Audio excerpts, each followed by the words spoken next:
باب نمبر 6 اخلاص اور رقت قلب۔ فصل نمبر 1 اعمال کا دار و مدار نیتوں پر ہونے کا بیان۔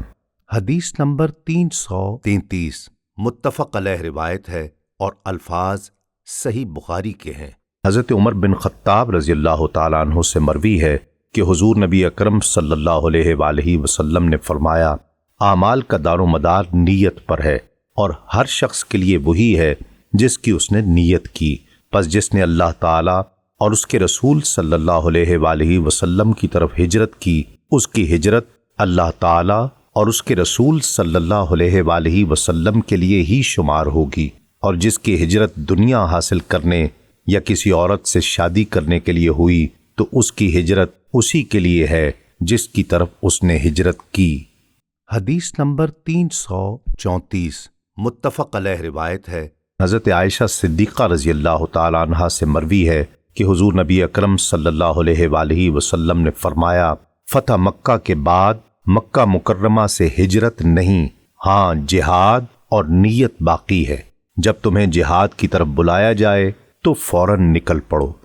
حدیث نمبر 335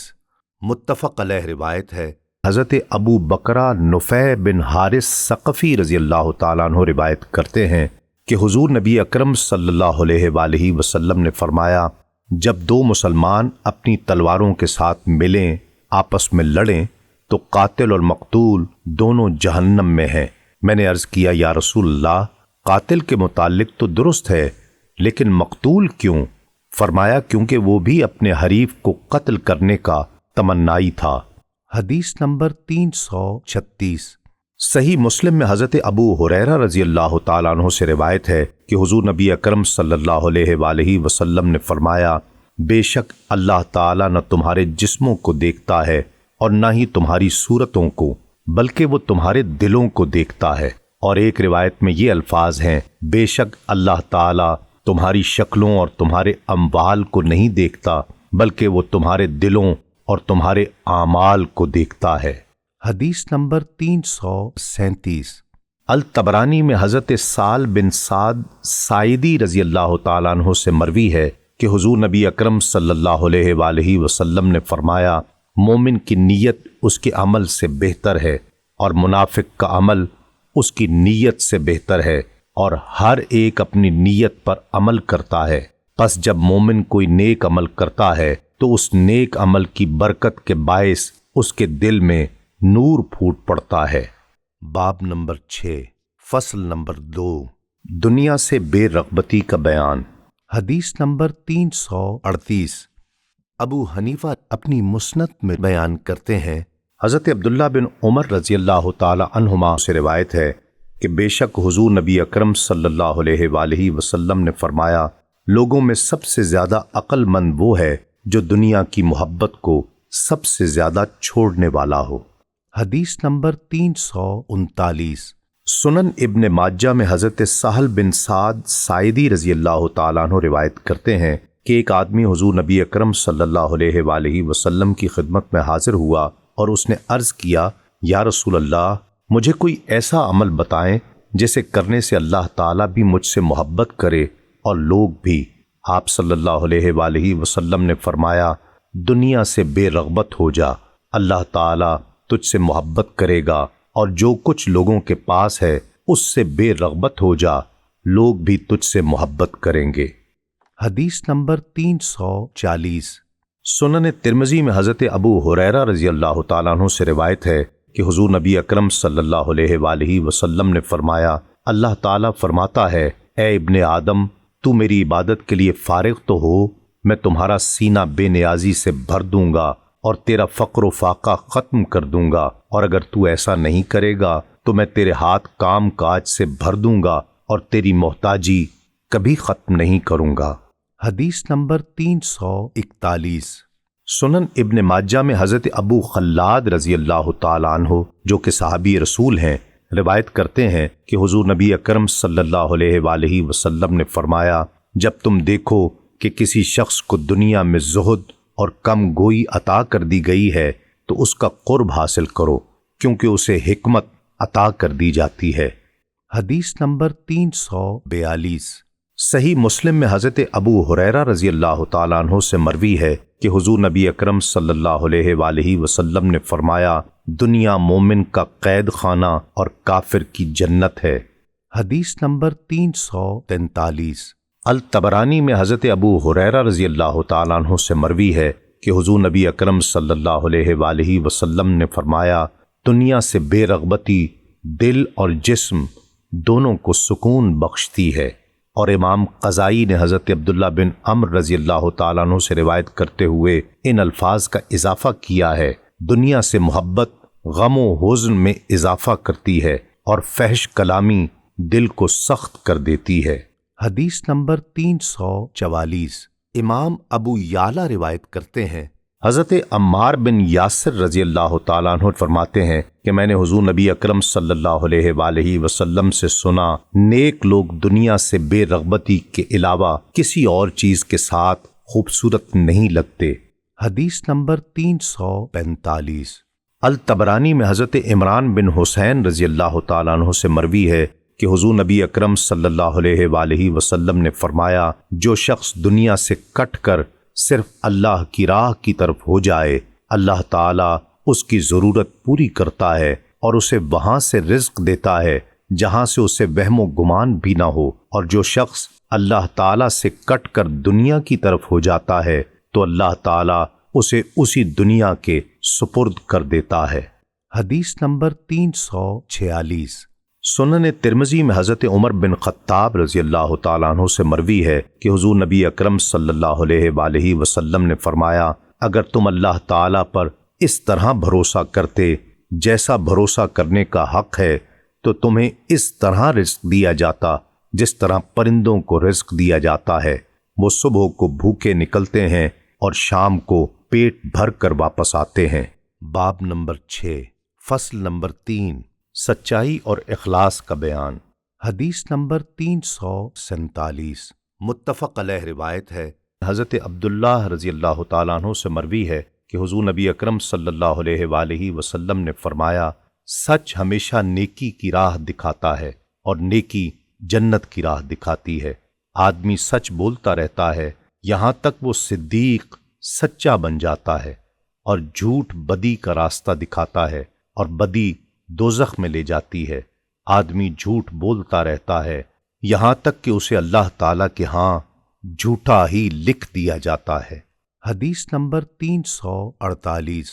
صحیح مسلم میں حضرت سہل بن حنیف رضی اللہ تعالیٰ عنہ سے مروی ہے کہ حضور نبی اکرم صلی اللہ علیہ وآلہ وسلم نے فرمایا، جس نے اللہ تعالیٰ سے صدق دل کے ساتھ شہادت کی موت طلب کی تو اللہ تعالیٰ اسے شہداء کا مقام عطا فرمائے گا، خواہ اسے بستر پر ہی موت کیوں نہ آئی ہو۔ حدیث نمبر 349۔ سنن ترمذی میں حضرت ابو محمد حسن بن علی رضی اللہ تعالیٰ عنہ بیان کرتے ہیں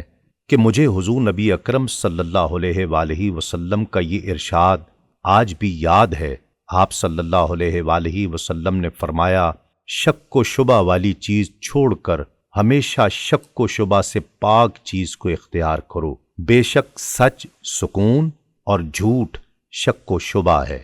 حدیث نمبر 350۔ مسند امام احمد بن حنبل میں حضرت عبداللہ بن عمرو رضی اللہ تعالیٰ عنہ روایت کرتے ہیں کہ ایک آدمی حضور نبی اکرم صلی اللہ علیہ وآلہ وسلم کی خدمت اقدس میں حاضر ہوا اور اس نے عرض کیا، یا رسول اللہ، جنت میں لے جانے والا عمل کون سا ہے؟ آپ صلی اللہ علیہ وآلہ وسلم نے فرمایا، سچ بولنا۔ جب آدمی سچ بولتا ہے تو وہ نیکی کرتا ہے، اور جب وہ نیکی کرتا ہے تو گناہ سے محفوظ ہو جاتا ہے، اور جب وہ گناہ سے محفوظ ہو جاتا ہے تو جنت میں داخل ہو جاتا ہے۔ اس نے عرض کیا، یا رسول اللہ، دوزخ میں لے جانے والا عمل کون سا ہے؟ آپ صلی اللہ علیہ وآلہ وسلم نے فرمایا، جھوٹ۔ جب آدمی جھوٹ بولتا ہے تو وہ برائی کرتا ہے، اور جب برائی کرتا ہے تو وہ کفر کرتا ہے، اور جب کفر کرتا ہے تو دوزخ میں داخل ہو جاتا ہے۔ حدیث نمبر 351۔ بہقی میں حضرت معاذ بن جبل رضی اللہ تعالیٰ عنہ کو جب یمن کی طرف بھیجا گیا تو انہوں نے بارگاہ رسالت میں آپ صلی اللہ علیہ وآلہ وسلم میں عرض کیا، یا رسول اللہ، مجھے خصوصی نصیحت فرمائیں۔ آپ صلی اللہ علیہ وآلہ وسلم نے فرمایا، دین میں اخلاص پیدا کرو، تمہیں تھوڑا عمل بھی کافی ہوگا۔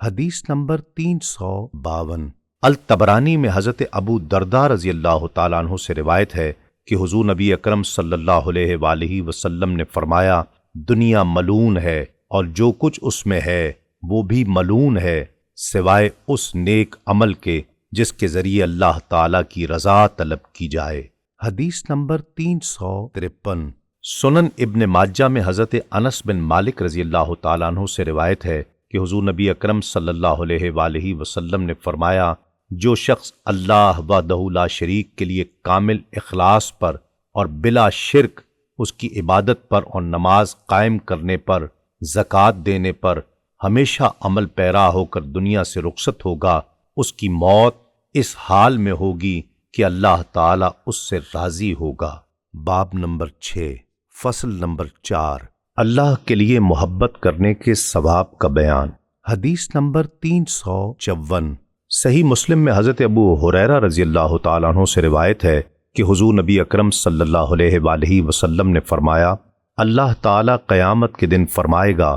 میری عظمت کی خاطر ایک دوسرے سے محبت کرنے والے آج کہاں ہیں؟ میں انہیں اپنے سائے میں جگہ دوں، کیونکہ آج میرے سائے کے علاوہ کوئی اور سایہ نہیں ہے۔ حدیث نمبر 355۔ صحیح مسلم میں حضرت ابو ہریرہ رضی اللہ تعالیٰ عنہ روایت کرتے ہیں کہ حضور نبی اکرم صلی اللہ علیہ وآلہ وسلم نے فرمایا، ایک شخص اپنے بھائی سے ملنے کے لیے ایک دوسری بستی میں گیا، اللہ تعالیٰ نے اس کے راستے میں ایک فرشتے کو بھیج دیا۔ جب اس شخص کا اس فرشتے کے پاس سے گزر ہوا تو فرشتے نے پوچھا، کہاں جانے کا ارادہ ہے؟ اس شخص نے کہا، اس بستی میں میرا ایک دینی بھائی ہے، اس سے ملنے کا ارادہ ہے۔ فرشتے نے پوچھا، کیا تمہارا اس پر کوئی احسان ہے جس کی تکمیل مقصود ہے؟ اس نے کہا،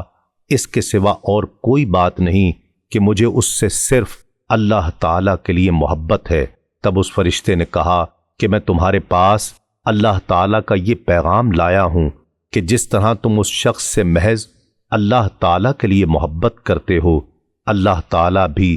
تم سے محبت کرتا ہے۔ حدیث نمبر 356۔ متفق علیہ روایت ہے، حضرت عبداللہ بن مسعود رضی اللہ تعالیٰ عنہ سے مروی ہے کہ ایک شخص نے حضور نبی اکرم صلی اللہ علیہ وآلہ وسلم کی خدمت اقدس میں حاضر ہو کر عرض کیا، یا رسول اللہ، اس شخص کے بارے میں آپ کا کیا ارشاد ہے جو کسی قوم سے محبت رکھتا ہے لیکن ان سے ملا نہیں ہے؟ اس پر حضور نبی اکرم صلی اللہ علیہ وآلہ وسلم نے فرمایا، قیامت کے روز آدمی اسی کے ساتھ ہوگا جس سے محبت رکھتا ہے۔ حدیث نمبر 357۔ سنن ابو داؤد میں حضرت ابو ذر رضی اللہ تعالیٰ عنہ روایت کرتے ہیں کہ حضور نبی اکرم صلی اللہ علیہ وآلہ وسلم نے فرمایا، اللہ کے نزدیک اعمال میں سب سے افضل عمل، اور احمد کی روایت میں ہے کہ سب سے پیارا عمل، اور بزار کی روایت میں ہے کہ سب سے افضل علم، اللہ کے لیے محبت رکھنا اور اللہ کے لیے ہی دشمنی رکھنا ہے۔ حدیث نمبر 358۔ موطا امام مالک میں حضرت معاذ بن جبل رضی اللہ تعالیٰ عنہ روایت کرتے ہیں کہ میں نے حضور نبی اکرم صلی اللہ علیہ وآلہ وسلم کو یہ فرماتے سنا ہے کہ اللہ تعالیٰ نے فرمایا، میری خاطر محبت کرنے والوں، میری خاطر میری محافل سجانے والوں، میری خاطر ایک دوسرے سے ملنے والوں اور میری خاطر خرچ کرنے والوں کے لیے میری محبت واجب ہو گئی ہے۔ حدیث نمبر 359۔ بہقی میں حضرت ابو ہریرہ رضی اللہ تعالیٰ عنہ سے مروی ہے کہ حضور نبی اکرم صلی اللہ علیہ وآلہ وسلم نے فرمایا، اگر دو بندے اللہ تعالیٰ کے لیے ایک دوسرے سے محبت کریں اور ایک مشرق میں ہو اور دوسرا مغرب میں بھی ہو تو اللہ تعالیٰ قیامت کے روز انہیں ضرور ملا دے گا اور فرمائے گا، یہ ہے وہ شخص جس سے تو میری خاطر محبت کیا کرتا تھا۔ باب نمبر 6، فصل نمبر 5، اللہ کے بارے میں حسن ظن رکھنے کا بیان۔ حدیث نمبر 360۔ متفق علیہ روایت ہے، حضرت ابو ہریرہ رضی اللہ تعالیٰ عنہ سے مروی ہے کہ حضور نبی اکرم صلی اللہ علیہ وآلہ وسلم نے فرمایا، اللہ تعالیٰ فرماتا ہے، میں اپنے بندے کے گمان کے ساتھ ہوتا ہوں جو وہ میرے بارے میں رکھتا ہے، اور میں اس کے ساتھ ہوتا ہوں جب وہ مجھے پکارتا ہے۔ حدیث نمبر 361 متفق علیہ روایت ہے۔ حضرت ابو ہریرہ رضی اللہ تعالیٰ عنہ سے روایت ہے کہ حضور نبی اکرم صلی اللہ علیہ وآلہ وسلم نے فرمایا، اللہ تعالیٰ فرماتا ہے کہ میرا بندہ میرے متعلق جیسا خیال رکھتا ہے میں اس کے ساتھ ویسا ہی معاملہ کرتا ہوں۔ جب وہ میرا ذکر کرتا ہے میں اس کے ساتھ ہوتا ہوں۔ اگر وہ اپنے دل میں میرا ذکر یعنی ذکر خفی کرے تو میں بھی اپنی شان کے لائق اپنے دل میں اس کا ذکر کرتا ہوں، اور اگر وہ جماعت میں میرا ذکر یعنی ذکر جلی کرے تو میں اس کی جماعت سے بہتر جماعت یعنی فرشتوں میں اس کا ذکر کرتا ہوں۔ اگر وہ ایک بالشت میرے نزدیک آئے تو میں ایک بازو کے برابر اس کے نزدیک ہو جاتا ہوں۔ اگر وہ ایک بازو کے برابر میرے نزدیک آئے تو میں 2 بازوؤں کے برابر اس کے نزدیک ہو جاتا ہوں، اور اگر وہ میری طرف چل کر آئے تو میں اس کی طرف دوڑ کر آتا ہوں۔ حدیث نمبر 362 صحیح بخاری میں روایت ہے۔ حضرت ابو ہریرہ رضی اللہ تعالیٰ عنہ سے روایت ہے کہ حضور نبی اکرم صلی اللہ علیہ وآلہ وسلم نے فرمایا، اللہ تعالیٰ فرماتا ہے میں بندے کے ساتھ ہوتا ہوں جب وہ میرا ذکر کرتا ہے اور اس کے لب میرے ذکر کے لیے حرکت کرتے ہیں۔ حدیث نمبر 363 صحیح مسلم میں حضرت ابو ہریرہ رضی اللہ تعالیٰ عنہ سے روایت ہے کہ حضور نبی اکرم صلی اللہ علیہ وآلہ وسلم نے فرمایا، اللہ تعالیٰ فرماتا ہے میں اپنے بندے کی اس گمان کے مطابق ہوتا ہوں جو وہ میرے متعلق رکھتا ہے، اور میں اس کے ساتھ ہوتا ہوں جب وہ میرا ذکر کرتا ہے۔ حدیث نمبر 364 صحیح مسلم میں حضرت ابو ہریرہ رضی اللہ تعالیٰ عنہ سے روایت ہے کہ حضور نبی اکرم صلی اللہ علیہ وآلہ وسلم نے فرمایا، اللہ تعالیٰ نے فرمایا جب میرا بندہ ایک بالشت میری طرف بڑھتا ہے تو میں ایک ہاتھ اس کی طرف بڑھتا ہوں، اور اگر وہ ایک ہاتھ میری طرف بڑھتا ہے تو میں 2 ہاتھ اس کی طرف بڑھتا ہوں، اور جب وہ 2 ہاتھ میری طرف بڑھتا ہے تو میں تیزی سے اس کی طرف بڑھتا ہوں، یعنی اسی رفتار سے اس پر اپنی رحمت اور مدد و نصرت کا نزول فرماتا ہوں۔ حدیث نمبر 365 صحیح مسلم میں حضرت ابو ہریرہ اور ابو سعید خدری رضی اللہ تعالی عنہما دونوں حضور نبی اکرم صلی اللہ علیہ وآلہ وسلم کی بارگاہ میں حاضر ہوئے۔ حضور نبی اکرم صلی اللہ علیہ وآلہ وسلم نے فرمایا، جب بھی لوگ اللہ تعالیٰ کے ذکر کے لیے بیٹھتے ہیں انہیں فرشتے ڈھانپ لیتے ہیں، اور رحمت الہی انہیں اپنی آغوش میں لے لیتی ہے اور ان پر سکینہ نازل ہوتی ہے۔ اللہ تعالیٰ ان کا ذکر اپنی بارگاہ کے حاضرین میں کرتا ہے۔ حدیث نمبر 366 سنن ترمذی میں حضرت ابو سعید خدری رضی اللہ تعالیٰ عنہ روایت کرتے ہیں کہ حضور نبی اکرم صلی اللہ علیہ وآلہ وسلم سے پوچھا گیا، کون سے لوگ قیامت کے دن اللہ تعالیٰ کے ہاں درجے میں افضل ہوں گے؟ آپ صلی اللہ علیہ وآلہ وسلم نے فرمایا، اللہ تعالیٰ کا کثرت سے ذکر کرنے والے مرد اور عورتیں۔ میں نے تعجب سے عرض کیا، یا رسول اللہ،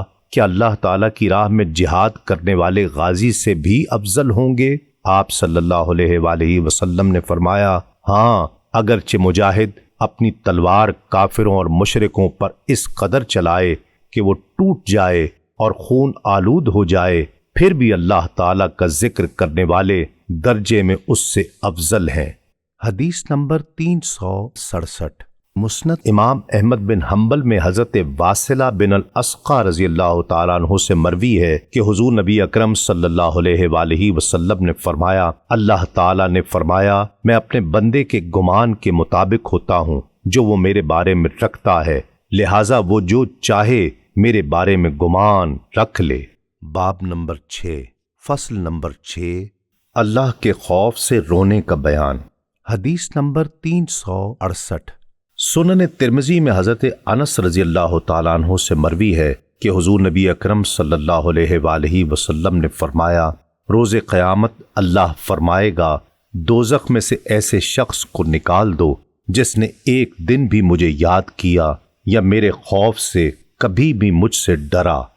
حدیث نمبر 369 سنن ترمذی میں حضرت عبداللہ بن عباس رضی اللہ تعالیٰ عنہ سے روایت ہے کہ میں نے حضور نبی اکرم صلی اللہ علیہ وآلہ وسلم کو فرماتے ہوئے سنا،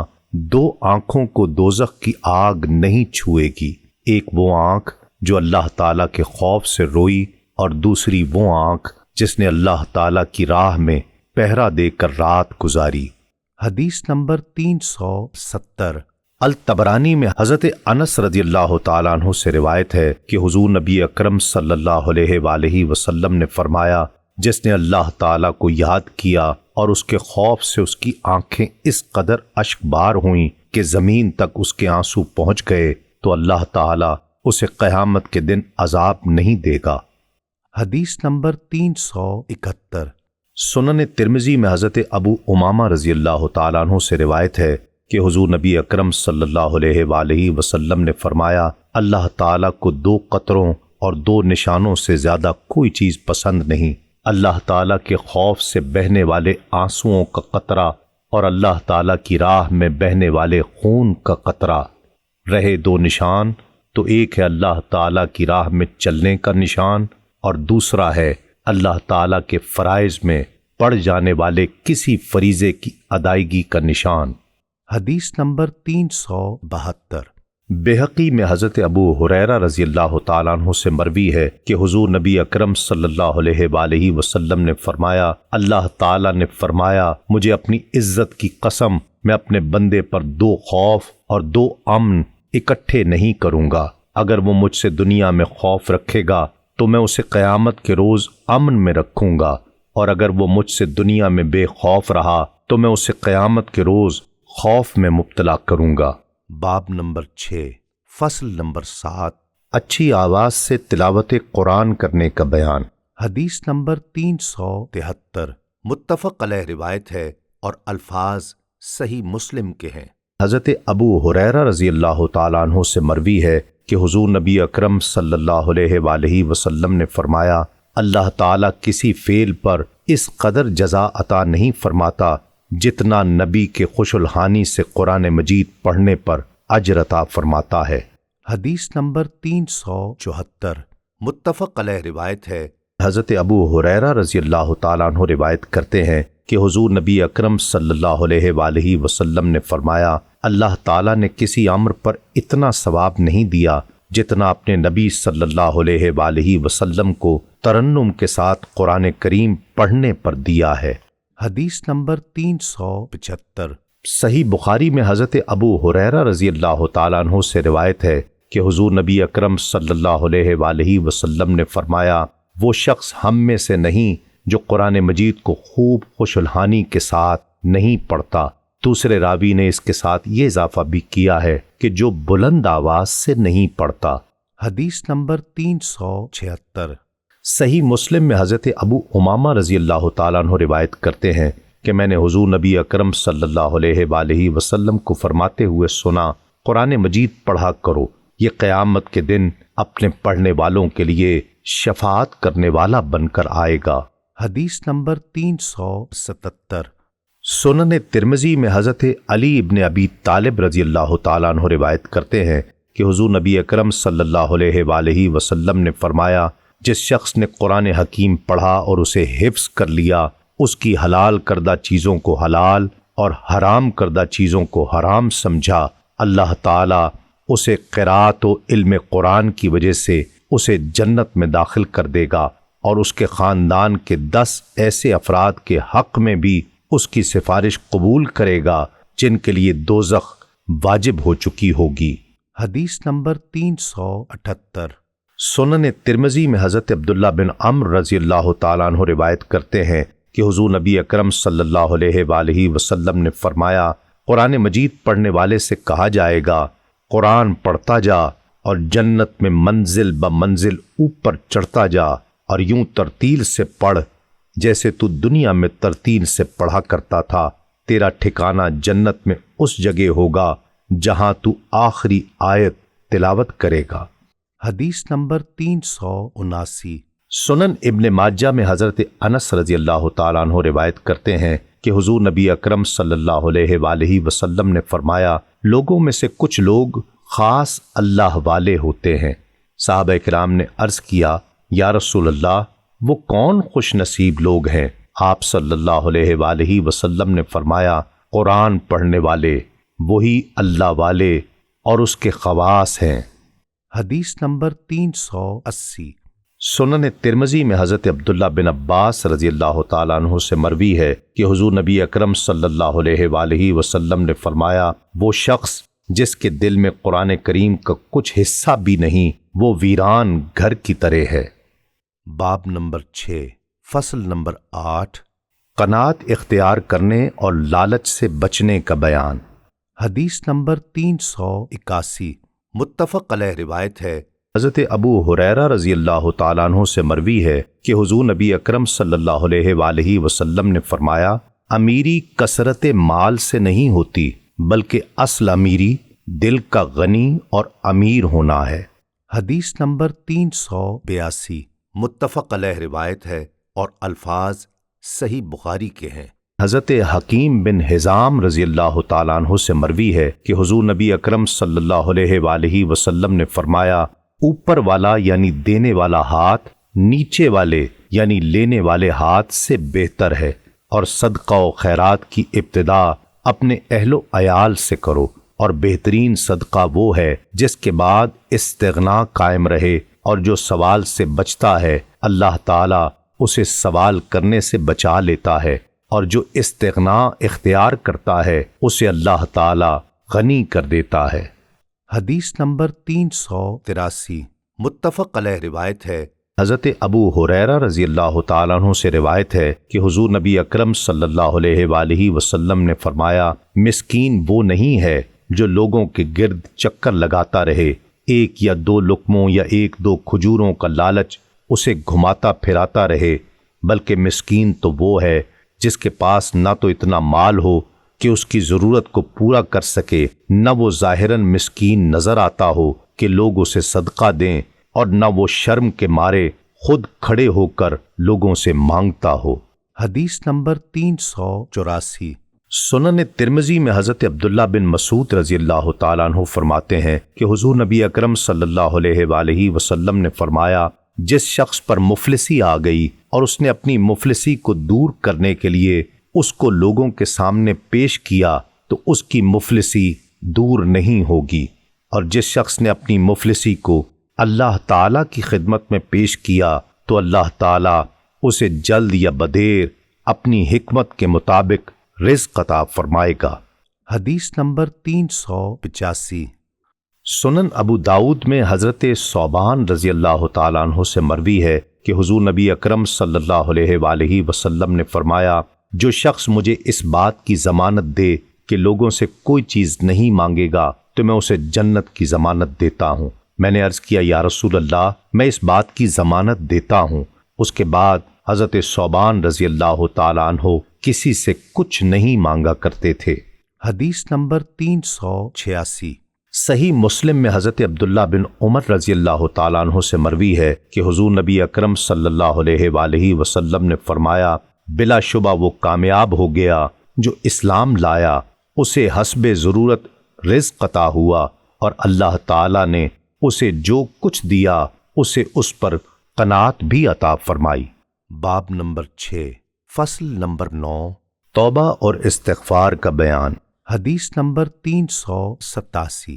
سنن ترمذی میں حضرت انس رضی اللہ تعالیٰ عنہ سے مروی ہے کہ حضور نبی اکرم صلی اللہ علیہ وآلہ وسلم نے فرمایا، ہر انسان خطا کار ہے، اور اچھے خطا کار خطا ہو جانے کے بعد ندامت سے سچی توبہ کرنے والے ہیں۔ حدیث نمبر 388، سنن ابن ماجہ میں حضرت عبداللہ رضی اللہ تعالیٰ عنہ سے روایت ہے کہ حضور نبی اکرم صلی اللہ علیہ وآلہ وسلم نے فرمایا، گناہ سے سچی توبہ کرنے والا اس شخص کی مانند ہے جس نے کوئی گناہ کیا ہی نہ ہو۔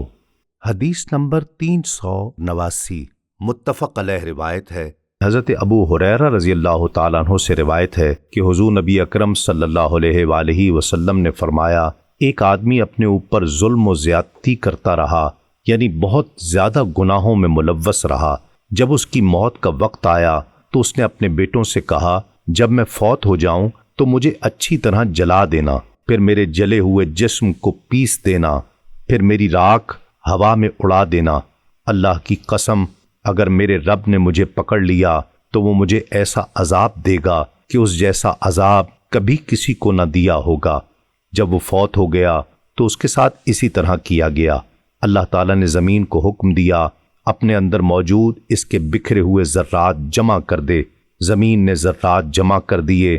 تو وہ پورے جسم کے ساتھ اللہ تعالیٰ کے سامنے کھڑا ہو گیا۔ اللہ تعالیٰ نے فرمایا تمہیں اس کارروائی پر کس چیز نے آمادہ کیا تھا؟ اس نے کہا اے میرے رب تیری خشیت نے، یا عرض کیا اے رب تیرے خوف نے، تو اللہ تعالیٰ نے اسے بخش دیا۔ حدیث نمبر 390 سنن ابن ماجہ میں حضرت ابو ہریرہ رضی اللہ تعالیٰ عنہ سے روایت ہے کہ حضور نبی اکرم صلی اللہ علیہ وآلہ وسلم نے فرمایا مومن جب کوئی گناہ کرتا ہے تو اس کے دل پر ایک سیاہ نشان بن جاتا ہے، پھر اگر وہ توبہ کر لے اور گناہ سے ہٹ جائے اور استغفار کرے تو اس کا دل صاف ہو جاتا ہے، لیکن اگر وہ زیادہ گناہ کرے تو یہ نشان بڑھتا جاتا ہے یہاں تک کہ اس کے پورے دل کو اپنی لپیٹ میں لے لیتا ہے، اور یہی وہ ران زنگ ہے جس کا ذکر اللہ تعالیٰ نے اپنی کتاب قرآن مجید میں فرمایا ہے، ہرگز نہیں بلکہ ان کے دلوں پر ان کے عملوں کی وجہ سے سیاہی چھا گئی ہے۔ حدیث نمبر 391 صحیح مسلم میں حضرت ابو ہریرہ رضی اللہ تعالیٰ عنہ سے مروی ہے کہ حضور نبی اکرم صلی اللہ علیہ وآلہ وسلم نے فرمایا جو شخص مغرب سے سورج طلوع ہونے تک یعنی قیامت بپا ہونے سے پہلے پہلے توبہ کرے گا اللہ تعالیٰ اس کی توبہ قبول فرمائے گا۔ حدیث نمبر 392 سنن ترمذی میں حضرت عبداللہ بن عمر رضی اللہ تعالیٰ عنہ سے روایت ہے کہ حضور نبی اکرم صلی اللہ علیہ وآلہ وسلم نے فرمایا اللہ تعالیٰ اس وقت تک بندے کی توبہ قبول فرماتا ہے جب تک روح اس کے حلق میں پہنچ کر غرغر نہیں کرتی، یعنی جب تک وہ حالت نزع میں مبتلا نہیں ہوتا۔ حدیث نمبر 393 الطبرانی میں حضرت انس رضی اللہ تعالیٰ عنہ سے مروی ہے کہ حضور نبی اکرم صلی اللہ علیہ وآلہ وسلم نے فرمایا پیتل یا لوہے کی طرح دلوں کا بھی ایک زنگ ہے، اور اس کی پالش اور اس سے چھٹکارے کا ذریعہ استغفار ہے۔ حدیث نمبر 394 مسند امام احمد بن حنبل میں حضرت ابو سعید خدری رضی اللہ تعالیٰ عنہ سے روایت ہے کہ حضور نبی اکرم صلی اللہ علیہ وآلہ وسلم نے فرمایا شیطان نے بارگاہ الہی میں کہا اے اللہ مجھے تیری عزت کی قسم میں تیرے بندوں کو جب تک ان کی روحیں ان کے جسموں میں باقی رہیں گی گمراہ کرتا رہوں گا۔ اللہ تعالیٰ نے فرمایا مجھے اپنی عزت اور جلال کی قسم جب تک وہ مجھ سے بخشش مانگتے رہیں گے میں انہیں بخشتا رہوں گا۔ حدیث نمبر 395 صحیح مسلم میں حضرت ابو ہریرہ رضی اللہ تعالیٰ عنہ سے روایت ہے کہ حضور نبی اکرم صلی اللہ علیہ وآلہ وسلم نے فرمایا مجھے اس ذات کی قسم جس کے قبضہ قدرت میں میری جان ہے اگر تم گناہ نہ کرو گے تو اللہ تعالیٰ تمہیں لے جائے گا اور ایسے لوگ لے آئے گا جو گناہ بھی کریں گے اور معافی بھی مانگیں گے اور اللہ تعالیٰ انہیں معاف کرے گا۔ حدیث نمبر 396 سنن ابو داؤد میں حضرت عبداللہ بن عباس رضی اللہ تعالیٰ عنہ سے مروی ہے کہ حضور نبی اکرم صلی اللہ علیہ وآلہ وسلم نے فرمایا جو شخص پابندی کے ساتھ استغفار کرتا ہے اللہ تعالیٰ اس کے لیے ہر غم سے نجات اور ہر مشکل سے نکلنے کا راستہ بنا دیتا ہے اور اسے وہاں سے رزق دیتا ہے جہاں سے اس کے وہم و گمان میں بھی نہ ہو۔ باب نمبر 6 فصل نمبر 10 اذکار اور تسبیحات کا بیان۔ حدیث نمبر 397 سنن ترمذی میں حضرت جابر بن عبداللہ رضی اللہ تعالیٰ عنہ روایت کرتے ہیں کہ حضور نبی اکرم صلی اللہ علیہ وآلہ وسلم نے فرمایا بہترین ذکر لا الہ الا اللہ ہے اور بہترین دعا الحمدللہ ہے۔ حدیث نمبر 398 متفق علیہ روایت ہے حضرت ابو ہریرہ رضی اللہ تعالیٰ عنہ سے روایت ہے کہ حضور نبی اکرم صلی اللہ علیہ وآلہ وسلم نے فرمایا دو کلمات زبان پر بہت ہلکے پھلکے ہیں ترازو میں بہت وزنی ہیں رحمان کو بہت پیارے ہیں اور وہ کلمات یہ ہیں سبحان اللہ و بحمدہ سبحان اللہ العظیم اللہ تعالیٰ پاک ہے اور تمام تعریفیں اسی کے لیے ہیں اللہ تعالیٰ پاک ہے اور نہایت عظمت والا ہے۔ حدیث نمبر 399۔ سنن ترمذی میں حضرت جابر رضی اللہ تعالیٰ عنہ سے مروی ہے کہ حضور نبی اکرم صلی اللہ علیہ وآلہ وسلم نے فرمایا، جس نے کہا سبحان اللہ العظیم و بحمدہ، اس کے لیے جنت میں کھجور کا ایک درخت لگا دیا گیا۔ حدیث نمبر 400 متفق علیہ روایت ہے۔ حضرت ابو ہریرہ رضی اللہ تعالیٰ عنہ سے مروی ہے کہ حضور نبی اکرم صلی اللہ علیہ وآلہ وسلم نے فرمایا، جو شخص ایک دن میں 100 دفعہ سبحان اللہ و بحمدہ پڑھتا ہے، اس کے تمام گناہ معاف کر دیے جاتے ہیں، اگرچہ وہ سمندر کی جھاگ کے برابر بھی ہوں۔ حدیث نمبر 401 متفق علیہ روایت ہے۔ حضرت ابو موسیٰ رضی اللہ تعالیٰ عنہ سے روایت ہے کہ حضور نبی اکرم صلی اللہ علیہ وآلہ وسلم نے ان سے فرمایا، تم کہو لا حول ولا قوت الا باللہ، اللہ تعالیٰ کی توفیق کے بغیر نہ برائی سے بچنے کی طاقت ہے اور نہ نیکی کرنے کی استطاعت، یہ جنت کے خزانوں میں سے ایک خزانہ ہے۔ یا فرمایا، کیا میں تمہیں ایسے کلمے کی خبر نہ دوں جو جنت کے خزانوں میں سے ایک خزانہ ہے؟ وہ کلمہ لا حول ولا قوت الا باللہ ہے۔ حدیث نمبر 402 سنن نسائی میں حضرت معاذ بن جبل رضی اللہ تعالیٰ عنہ سے روایت ہے کہ حضور نبی اکرم صلی اللہ علیہ وآلہ وسلم نے فرمایا، کیا میں تمہیں جنت کے دروازوں میں سے ایک دروازہ نہ بتاؤں؟ عرض کیا، وہ کیا ہے؟ آپ صلی اللہ علیہ وآلہ وسلم نے فرمایا، لا حول ولا قوت الا باللہ، اللہ تعالیٰ کی توفیق کے بغیر نہ برائی سے بچنے کی طاقت ہے اور نہ نیکی کرنے کی استطاعت۔ حدیث نمبر 403 سنن ابو داؤد میں حضرت ابو درداء رضی اللہ تعالیٰ عنہ سے روایت ہے کہ جو شخص صبح اور شام 7 مرتبہ یہ دعا پڑھتا ہے، وہ سچا ہو یا جھوٹا، اللہ تعالیٰ اس کے لیے ہر فکر مند کرنے والے کام کے لیے کافی ہو جاتا ہے۔ حسبی اللہ لا الہ الا ہو علیہ توکلت وہو رب العرش العظیم، مجھے اللہ تعالیٰ کافی ہے، اللہ تعالیٰ کے علاوہ کوئی سچا معبود نہیں، اسی پر میں نے توکل کیا اور وہ عرش عظیم کا رب ہے۔ حدیث نمبر 404 امام ابن حبان روایت کرتے ہیں، حضرت ابو سعید خدری رضی اللہ تعالیٰ عنہ سے روایت ہے کہ حضور نبی اکرم صلی اللہ علیہ وآلہ وسلم نے فرمایا، باقیات صالحات، باقی رہنے والی نیکیاں زیادہ سے زیادہ جمع کرو۔ عرض کیا گیا، یا رسول اللہ، وہ کون سی ہیں؟ فرمایا، اللہ اکبر، لا الہ الا اللہ، سبحان اللہ، الحمدللہ اور لا حول ولا قوت الا باللہ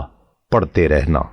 حدیث نمبر 405 امام حاکم روایت کرتے ہیں، حضرت ابو ہریرہ رضی اللہ تعالیٰ عنہ سے روایت ہے کہ انہوں نے حضور نبی اکرم صلی اللہ علیہ وآلہ وسلم کو فرماتے ہوئے سنا، جب کوئی شخص کہتا ہے سبحان اللہ والحمد للہ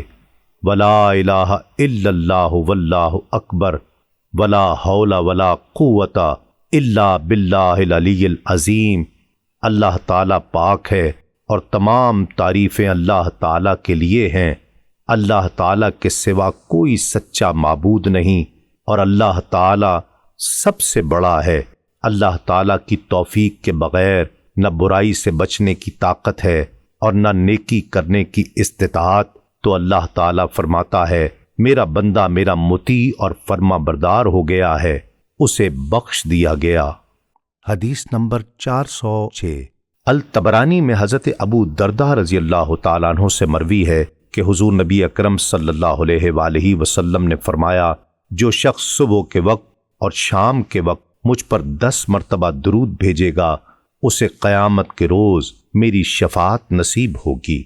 حدیث نمبر 407 صحیح مسلم میں حضرت کعب بن عجرہ رضی اللہ تعالیٰ عنہ سے روایت ہے کہ حضور نبی اکرم صلی اللہ علیہ وآلہ وسلم نے فرمایا، فرض نمازوں کے بعد کیے جانے والے کچھ اذکار ایسے ہیں جنہیں پڑھنے والا یا کرنے والا ناکام نہیں ہوتا، جو کہ یہ ہیں 33 مرتبہ سبحان اللہ، 33 مرتبہ الحمدللہ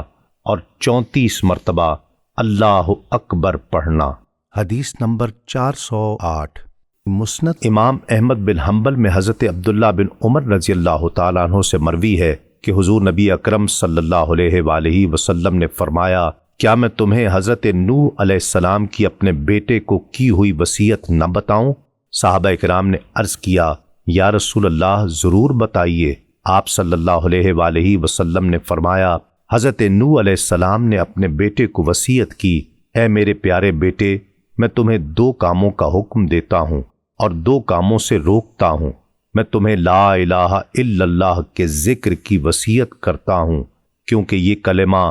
اگر ایک پلڑے میں رکھ دیا جائے اور آسمان و زمین دوسرے پلڑے میں رکھ دیے جائیں تو یہ ان سے وزنی ہو جائے گا، اور اگر یہ آسمان و زمین